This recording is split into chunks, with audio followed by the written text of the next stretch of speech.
और ये इसमें कहता है if F and G are bounded and uniformly continuous on an interval I, then the product function F G is also uniformly continuous on I. अगर F और जी हमारे bounded और यूनिफॉर्मली कंटिन्यूअस हैं तो एफ जी उनकी product भी uniformly continuous होती है। और फिर ये कहता है boundedness of each function necessary for the uniform continuity of the product, कि क्या ये नेसेसरी कंडीशन है, if not give a counter example. तो बाउंडेडनेस जो है वो नेसेसरी कंडीशन नहीं है, क्योंकि हमने देखा कई जगह पे फंक्शन तो बाउंडेड होगा लेकिन वो यूनिफॉर्मली कंटिन्यूअस नहीं होगा। ये वैसे हमने कि इसने दिखाया है, मान लिया एफ और जी दो फंक्शन है अलग अलग, एफ और जी दो फंक्शन है और F X equal to G X equal to root x.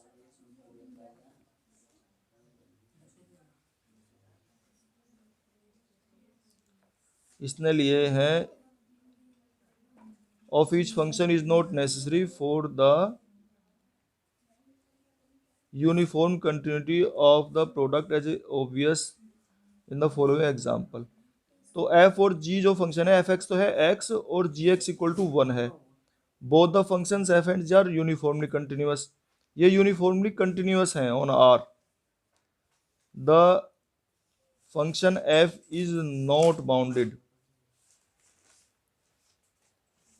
But the product F G equal to F is uniformly continuous.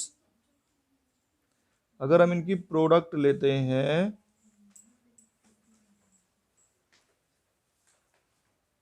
Here both the functions F and G are uniformly continuous on R, ये uniformly continuous है। The function F is not bounded, bounded तो है नहीं है क्योंकि polynomial की form में था तो ये कंटिन्यूअस है, और इसने बताया कि ये यूनिफॉर्मली कंटिन्यूअस भी है। But the product function F G equal to F is uniformly continuous, तो बाउंडेड तो है नहीं लेकिन यूनिफॉर्मली कंटिन्यूअस है। अच्छा, इसने एक एग्जांपल और भी लिया है। Consider function F and G define on 0 to infinity by F X equal to G X equal to root x.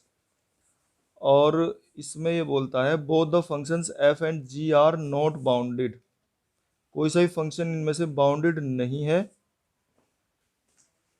The product function, अगर प्रोडक्ट लेते हैं तो वो एक्स आ रहा है, और product function is obviously uniformly continuous. Product uniformly continuous है लेकिन वैसे फंक्शन ये बाउंडेड हमारे नहीं है। तो बहुत अच्छे एग्जाम्पल हैं ये कि if the points of discontinuity of the function defined by, ये फंक्शन इस तरह से डिफाइन किया हुआ है, इनके हमें पॉइंट्स ऑफ डिसकंटिन्यूटी निकालने हैं कि ये फंक्शन कहाँ कहाँ पर डिसकंटिन्यूअस है। m tends to infinity n tends to infinity cos factorial m pi x to the whole power 2n। तो देखो इसमें कहाँ दिखाए हैं इसने,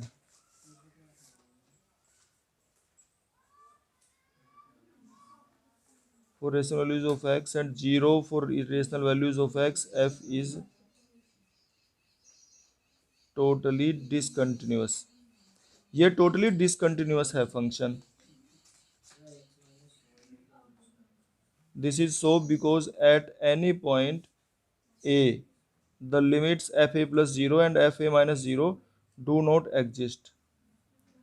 Note that there are infinite number of rational and infinite number of irrational points however small h may be, and these points the functional values differ widely। f a plus 0, देखो ये अलग अलग वैल्यू आ रही है सारी, तो hence there is a discontinuity of second kind at every point, so that the function f defined by, ये function दिया हुआ है F X equal to limit N tends to infinity T tends to zero equal to zero. तो एक तो हमें दिखाना है कि ये फंक्शन जो है जीरो है when x is rational and to 1 when x is irrational, so that the function is totally discontinuous. अच्छा एक बात और मैं इसे बताऊं छोटी सी याद रखनी, जिसमें ये n वगैरह आएंगे ना, फैक्टोरियल n आ रहा है, वो टोटली डिसकंटिन्यूअस ही है फंक्शन। ठीक है, तो ज़्यादा ये याद करने की जरूरत नहीं है कि भाई ये कैसे होगा, ये ऐसे, बस आंख बंद करके लगाना है वो कि जिसमें भी फैक्टोरियल n आ गया ना वो टोटली डिसकंटिन्यूअस ही होना है जरूर। अच्छा इसमें इसने सोल्व कर रखा है लेट एक्स भी रेशनल, अगर एक्स को रेशनल लेते हैं और प्योर क्यू इंटीजर्स हैं तो n sufficiently large factor n pi X can be made integral multiple of pi, तो ये sine factor n pi X की वैल्यू 0 हो जाएगी। और जब हम इसमें लेंगे लिमिट t टेंड्स टू 0 और n सफिशिएंटली लार्ज है तो ये ऊपर 0 हो गया sine square factor n pi x, और नीचे भी साइन स्क्वायर ये भी 0 हो गया, तो 0 आएगा ही। तो वह ना एक्स इज रेशनल, तो वैल्यू ये आ गई। और इफ एक्स इज रेशनल तो इसका मतलब है साइन स्क्वायर इसकी वैल्यू 0 और 1 के बीच में लाई करेगी, और तब इससे डिवाइड कर दिया हमने sine square factor n pi x से, और डिवाइड करने के बाद ये वैल्यू t इक्वल टू 0 रखने पर तो 1 आ गया, तो x रेशनल पे 1 आ रहा है और रेशनल पे वो आ रहा है, hence f is totally discontinuous। 11 में क्या है, so that the function f defined by limit t tends to infinity 1 plus sine pi X to the whole power t minus 1 और 1 plus sine pi X to the whole power t plus 1, ये भी discontinuous कह रहा है at the points x equal to 0 1 to n। तो जितने भी n वाले हैं t वाले हैं पावर में है ये सब डिसकंटिन्यूअस ही हैं। तो for x equal to 0 1 2 up to n we have sine pi x equal to 0, sine pi x की वैल्यू तो 0 होनी है, 0 से लेकर n तक। हम जैसे इसने क्या भी रखा है कि ये पॉइंट 0 1 टू n है, तो इसका मतलब साइन की value 0 at these values limit 1 plus 0 to the whole power t minus 1 over 1 plus 0 to the whole power t plus 1, और ये वैल्यू हमारी 0 आ गई क्योंकि इसका न्यूमरेटर 0 आ रहा है। Now if x lies between m and 2m plus 1, अगर 2m और 2m प्लस 1 के बीच में है then sine pi X is positive. तो अगर वो केस लेते हैं, मान लिया जैसे 1 और 2 के बीच में 1.5 1.6, ये तब की बात कर रहा है।